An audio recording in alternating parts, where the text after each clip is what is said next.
कृष्ण अष्टमी जन्माष्टमी के लिए हम बनाएंगे मेवा पाक। मेवा पाक हम ड्राई फ्रूट से बनाएंगे। तो चलिए करते हैं इसको बनाने की तैयारी। इसके लिए लेते हैं हम 5 तरह की मेवा, जिसके अंदर लेते हैं खरबूजे की गिरी, बादाम, काजू, गोंद, खोया और ये लेते हैं हम साबुत गोला। गोले को हम घिया कस के अंदर क्रश कर लेते हैं। अब हम नॉन स्टिक कढ़ाई के अंदर खरबूजे की गिरी को विदाउट ऑयल घी के भूनेंगे। आगे पीछे पौनी की सहायता से हम अपनी गिरियों को भून लेते हैं। अब गिरियाँ हमारी चटकने लगी तो ये भुन गई। अब हम इनको निकाल लेते हैं। एक तरफ इनको निकालने के बाद अब हम कढ़ाई के अंदर डालते हैं थोड़ा सा घी। देसी घी के अंदर हम गोंद को भूनेंगे। आगे पीछे करते हुए हम गोंद को फूलने देंगे। गोंद हमारा घी के अंदर धीरे धीरे फूलने लगा। इसको हम हल्का गुलाबी भूनने के बाद कढ़ाई में से निकाल लेते हैं। कृष्ण अष्टमी के लिए हम गोंद और मेवा की बर्फ़ी बनाते हैं। अब हमने गोंद को भून लिया, इसको हम एक प्लेट के अंदर निकाल लेते हैं। अब हम इसके बाद थोड़े से घी के अंदर भूनेंगे बादाम की गिरियाँ। इनको भी आगे पीछे करते हुए हम गुलाबी कलर की भून लेते हैं और इनको एक प्लेट में निकाल लेंगे। अब हम कढ़ाई के अंदर डालते हैं काजू। काजू को भी हम हल्का गुलाबी कलर का भून लेंगे आगे पीछे करते हुए। याद रहे कि ये हम सिम फ्लेम पर ही करेंगे। काजू हमने भून के बाहर निकाल लिए। अब हम कढ़ाई के अंदर डालेंगे सूखा गोला।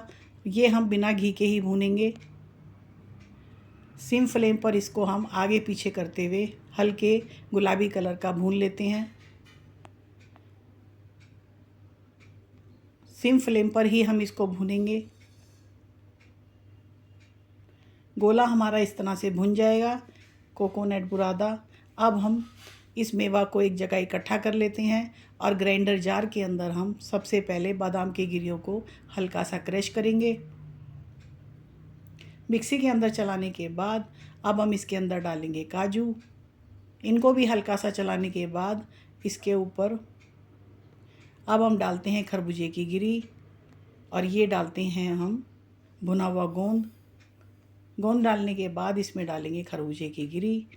अब इसको भी हम हल्का सा मिक्सी में चलाने के बाद इस तरह से हमारा ये ड्राई बैटर जो है तैयार हो जाता है और इसको हम एक थाली के अंदर निकाल लेंगे।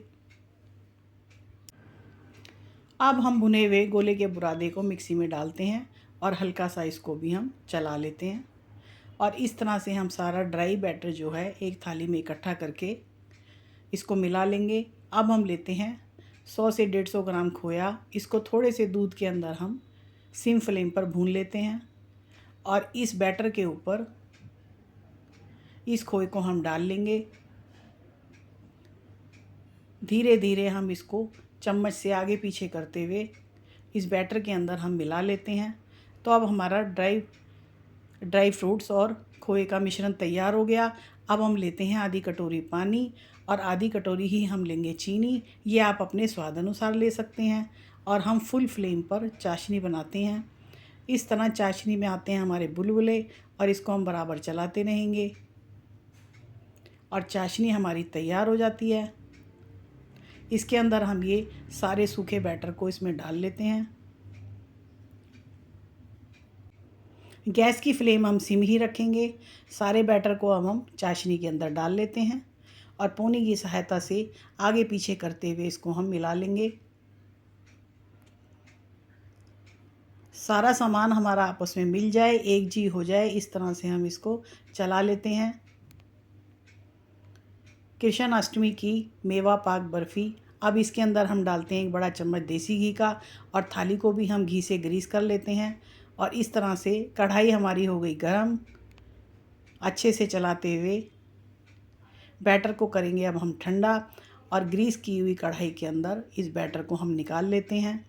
2 घंटे इसको ठंडा करने के बाद इसकी अब हम करेंगे कटिंग। तो चलिए जल्दी से मेरे चैनल को सब्सक्राइब कर लीजिए, बेल आइकॉन प्रेस कर लीजिए। आने वाले वीडियो का नोटिफिकेशन आपको मिल जाएगा। और बैटर को हमने पूरी थाली पर अच्छे से फैला लिया। अब हम इस थाली को ठंडा होने के लिए रख देंगे। उसके बाद हम करते हैं बर्फ़ियों की कटिंग। कटिंग हम अपने हिसाब से करेंगे, बर्फ़ी छोटी या बड़ी आप किसी भी शेप में काट सकते हैं। तो इनकी करेंगे प्रेजेंटेशन। तो जन्माष्टमी के लिए हमारी मेवा पाक तैयार है। आपको ये रेसिपी कैसी लगी प्लीज़ कमेंट्स बॉक्स में कमेंट्स करके ज़रूर बताइएगा, और ये रेसिपी आप अपनी किचन में ज़रूर ट्राई कीजिए। बहुत ही आसान और बहुत ही स्वादिष्ट रेसिपी है, और इस तरह से हम अपनी बर्फ़ियों की करते हैं प्रेजेंटेशन। तो चलिए, मेवा पाक भगवान को भोग लगाने के लिए तैयार है। वीडियो देखने के लिए थैंक्स।